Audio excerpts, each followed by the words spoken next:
दोस्तों, कहा जा रहा है कि शाहरुख खान की जवान मूवी की कहानी अमिताभ बच्चन की फिल्म आखिरी रास्ता से ली गई है, जबकि ऐसा नहीं है। जवान फिल्म की कहानी एक फ्रेश स्टोरी है जिसके जरिए डायरेक्टर एटले कुमार अपना एक यूनिवर्स क्रिएट करने वाले हैं और डायरेक्टर एटले कुमार के इस यूनिवर्स में शाहरुख खान के साथ साथ थलपति विजय और अल्लू अर्जुन भी शामिल होने वाले हैं और शाहरुख खान के डबल रोल का एक बहुत बड़ा ट्विस्ट फिल्म में देखने को मिलेगा। लेकिन कैसे, ये हम आपको इस फैन थ्योरी वीडियो में बताने वाले हैं। फिल्म की कहानी शुरू होती है एक इंडियन साइंटिफिक रिसर्च सेंटर से, जहां कुछ साइंटिस्ट एक वैक्सीन पर एक्सपेरिमेंट कर रहे होते हैं। वो एक ऐसी वैक्सीन होती है जिसको बॉडी में इंजेक्ट करते ही कोई भी इतना पावरफुल हो सकता है कि उस पर किसी बुलेट, बॉम्ब या फायर का असर नहीं होगा। साइंटिस्ट पहले उस वैक्सीन को एक मंकी की बॉडी में इंजेक्ट करते हैं, जिससे वो मंकी पावरफुल बन जाता है और साइंटिस्ट का एक्सपेरिमेंट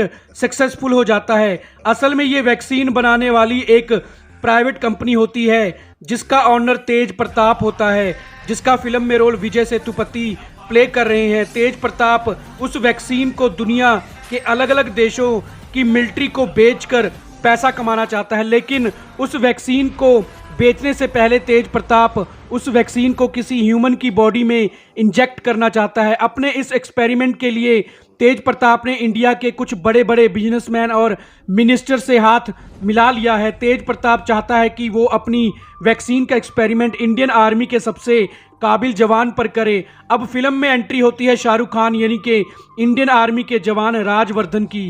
राजवर्धन इंडियन आर्मी का एक ब्रेव सोल्जर है। एक इंडियन मिनिस्टर के कहने पर राजवर्धन को तेज प्रताप की वैक्सीन का एक्सपेरिमेंट करने के लिए सिलेक्ट किया जाता है और राजवर्धन को बिना बताए कि उस वैक्सीन का उसकी बॉडी में क्या चेंजेस होने वाले हैं, राजवर्धन को एक खुफिया आइलैंड पर ले जाकर उसके शरीर में वो वैक्सीन इंजेक्ट कर दी जाती है। उस वैक्सीन की वजह से राजवर्धन पावरफुल तो नहीं होता, बल्कि वैक्सीन के साइड इफेक्ट के कारण राजवर्धन की बॉडी स्किन बर्न होने लग जाती है। जब तेज प्रताप को ये पता चलता है कि उसका एक्सपेरिमेंट फेल हो गया है, तब तेज प्रताप उस समय वहां मौजूद नहीं होता और अपने आदमियों से फोन पर राजवर्धन को जान से मारकर उस आइलैंड पर एक्सपेरिमेंट के सारे सबूत मिटाने के ऑर्डर्स दे देता है। तेज प्रताप के कहने पर उसके आदमी राजवर्धन को मरता हुआ छोड़कर समुद्र में फेंक देते हैं और उस लैब को बॉम्ब ब्लास्ट से उड़ा देते हैं। अब आर्मी जवान राजवर्धन के बारे में ये झूठी खबर फैला देते हैं कि राजवर्धन आर्मी के एक मिशन के दौरान अकेला दुश्मनों के इलाके में घुस गया और शहीद हो गया, जबकि राजवर्धन के मरने की खबर उसकी वाइफ समीरा, जिसका फिल्म में रोल नताशा प्ले कर रही है, के पास पहुंचती है। तो पहले तो समीरा ये विश्वास ही नहीं करती कि उसका पति राजवर्धन मारा गया है, लेकिन बाद में समीरा अपने 13 साल के बेटे को लेकर हमेशा के लिए हैदराबाद से मुंबई चली जाती है। इस घटना के 12 साल बाद पुलिस को ये खबर मिलती है कि कोई उन लोगों को एक एक करके मार रहा है जो 12 साल पहले उस वैक्सीन के एक्सपेरिमेंट में इन्वॉल्व थे। असल में ये राजवर्धन ही है जो 12 साल पहले उस आइलैंड से पानी में फेंके जाने के बाद भी जिंदा बच गया था। राजवर्धन कई सालों तक उस आइलैंड पर छुपकर उन लोगों के बारे में पता लगाता रहा जो लोग राजवर्धन की इस हालत के जिम्मेवार थे, क्योंकि राजवर्धन का आधा से ज़्यादा शरीर उस वैक्सीन के कारण जल चुका था। इसलिए राजवर्धन ने अपने शरीर पर बैंडेजेस लगाई हुई थी। राजवर्धन ने अपनी एक टीम भी बना ली थी जिसमें रोजी, जिसका फिल्म में रोल सनाया मल्होत्रा प्ले कर रही हैं, और नीरज, जिसका फिल्म में रोल सुनील ग्रोवर प्ले कर रहे हैं, भी शामिल होते हैं। फिर जब राजवर्धन एक इंडियन आर्मी ऑफिसर जो तेज प्रताप के साथ उस वैक्सीन के एक्सपेरिमेंट में मिला हुआ है को मारने एक आर्मी कैंप में जाता है, तो एक आर्मी सोल्जर शंकर, जिसका फिल्म में रोल थलपति विजय प्ले कर रहे हैं, राजवर्धन को देख लेता है और अब आर्मी सोल्जर शंकर और राजवर्धन के बीच फाइट होती है। पहले तो शंकर राजवर्धन से उस आर्मी ऑफिसर को बचाता है, लेकिन फिर जब शंकर को पता चलता है कि वो आर्मी ऑफिसर तेज प्रताप के साथ मिलकर वो वैक्सीन दूसरे देशों को बेचकर इंडिया के साथ गद्दारी कर रहा है, तो शंकर खुद उस आर्मी ऑफिसर को मार देता है। इधर सीबीआई की एक ऑफिसर नताशा, जिसका फिल्म में रोल दीपिका पादुकोण प्ले कर रही हैं, भी राजवर्धन को एक लिस्ट देती है। उस लिस्ट में उन सब लोगों के नाम होते हैं जो उस वैक्सीन की डील में शामिल हैं। राजवर्धन अपनी टीम के साथ मिलकर एक एक करके उन लोगों को मार रहा होता है। अब तेज प्रताप को भी पता चल जाता है कि कोई उसके आदमियों को मारकर उस तक पहुंचना चाहता है। अब क्योंकि कुछ मिनिस्टर्स भी तेज प्रताप के साथ मिले हुए होते हैं, इसलिए पूरे इंडिया की पुलिस अब राजवर्धन को ढूंढने में लग जाती है। पुलिस को पता चलता है कि राजवर्धन जिंदा है और वो ही है जो तेज प्रताप को मारना चाहता है। अब पुलिस राजवर्धन की वाइफ समीरा से राजवर्धन के बारे में पूछताछ करती है तो समीरा कहती है कि उसका पति राजवर्धन तो 12 साल पहले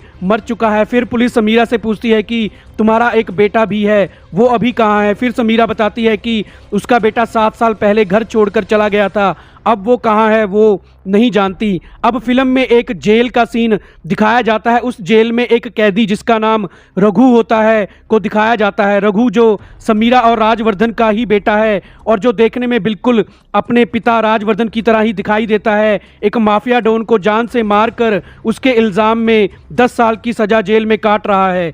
मतलब शाहरुख खान के डबल रोल में राजवर्धन के बेटे रघु को ही फिल्म में दिखाया जाएगा। उस जेल में नागा नाम का भी एक कैदी होता है जिसका फिल्म में रोल अल्लू अर्जुन प्ले कर रहे हैं। रघु और नागा के बीच जेल में हमेशा फाइट होती रहती है और हर फाइट के बाद दोनों को एक स्पेशल जेल में कैद कर दिया जाता है और कई महीने तक ऐसा ही होता रहता है। असल में रघु और नागा दुश्मन नहीं बल्कि दोस्त हैं। दोनों जेल में जानबूझकर फाइट करते हैं और जब दोनों को एक स्पेशल जेल में कैद किया जाता है तो रघु उस जेल से एक खुफिया सुरंग के जरिए जेल से बाहर आ जाता है। और ये ही फिल्म की कहानी का सबसे बड़ा ट्विस्ट है कि जिसको पुलिस राजवर्धन समझ रही है वो असल में राजवर्धन नहीं बल्कि राजवर्धन का बेटा रघु है। राजवर्धन तो 12 साल पहले ही उस आइलैंड पर मारा गया था, लेकिन जब रघु बड़ा हुआ तो उसको वो सब पता चल गया जो कुछ उसके पिता के साथ 12 साल पहले हुआ था। इसलिए रघु ने उन सब लोगों को